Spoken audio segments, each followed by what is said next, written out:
Well, residents of the New South Wales town of Hay are breathing easier after its levee held back the flooded Murrumbidgee River. It's the latest in a series of communities hit by what locals described as the biggest deluge in living memory. As the waters subside in both New South Wales and Victoria, farmers are assessing the damage. From the Riverina, Peter McCutcheon reports. It could be a scene from another century. Wine grapes being picked by hand. But this isn't a nostalgic indulgence, rather a flood-forced necessity. Why are you hand-picking? You don't see that these days. Well, if you pick it by harvest, it's smashed up pretty well, and then it starts to ferment a bit too quick. About a fifth of Lance Hicken's wine grape crop has been damaged by unseasonal rain, and friends are helping him salvage what little he can of his crop. But rather than go to a conventional winery, these grapes will be crushed, fermented and matured at a neighbour's house. So they'll be sharing a bottle with you at the end? I'd say they would be, yes. Yeah. That'd probably be the payment I'll get. As the floodwaters in New South Wales and Victoria recede, farmers are beginning to count the rising cost of the deluge. And it's not only grape growers who will pay a price for the extraordinary wet weather. Cotton, corn, rice and citrus have all been hit. There's certainly some have suffered very badly. Some have been completely inundated, their farms. About 30% of wine grapes in the Griffith region of the New South Wales Riverina were hit by floods and unseasonal heavy rain just before harvest. Christy Bartrop from the Riverina Wine Grapes Marketing Board says it's heartbreaking. And are these damaged here?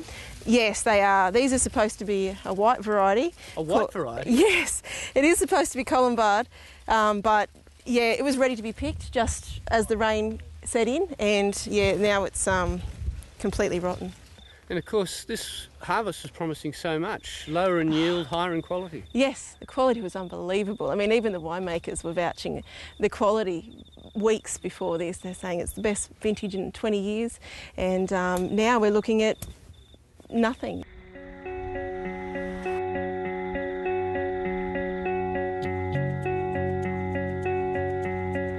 The Mirrell Creek here, south of Griffith, is still swollen, and locals say they've never seen it flood like this before. One of the problems here is that this is irrigation country. It's designed to hold water as long as possible, and for once, that's working against farmers. We're all sort of a little bit shell-shocked, really, and I think the community is too. We just didn't expect this, and 12 inches over a week is just unheard of. The Dalton family on Merribee Station along Mirrell Creek have roads and fences to fix over the next few weeks in time for the harvesting of their summer crops. They count themselves lucky, with only an estimated 5 to 10% of their rice and corn destroyed. But that's only part of the story. This hasn't come at a good time for you though, has it? No, we're going into rice harvest and corn harvest, and then we'll be sowing our winter cereals, so it's a busy time, no doubt about it, and it'll delay things. So this corn will be used for corn crops. An inspection of the corn crop reveals it's still holding its quality, provided the water goes down soon. So could you harvest now? No. No. So you still have to dry out a bit anyway? Yeah, you bite into it. So it's got to get a lot drier? Yep. To the south of Griffith, by the banks of the Murrumbidgee, the stone fruit and cotton crops here haven't been in the water as long. The owner of this Darlington Point property, Gerard Toscan, can't inspect the damage until the water drops further, but he's not optimistic about his plum orchards. I think we'll lose all those trees. It's just what happens. They don't like a lot of water, and if they're inundated for a week or more, they'll get disease and they'll just keel over. It's not the first time we've seen it in our family. My dad lost an orchard in 1956 during that wet period. So it just happens. Got to take that one on the chin. The Murrumbidgee, which means big water in the Wiradjuri language, is living up to its name. According to some estimates, that could result in up to 3 years of guaranteed water for Riverina irrigators. So unlike a drought, there's an upside. Yeah, we're looking forward to catching up because we got a long way behind the drought. Our bank balance slipped away pretty well in that period, and we're looking to get back on top of it. Although Helen Dalton remains to be convinced.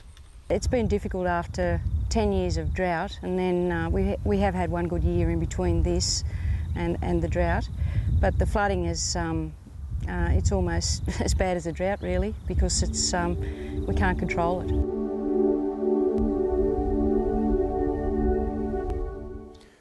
Peter McCutcheon with that report.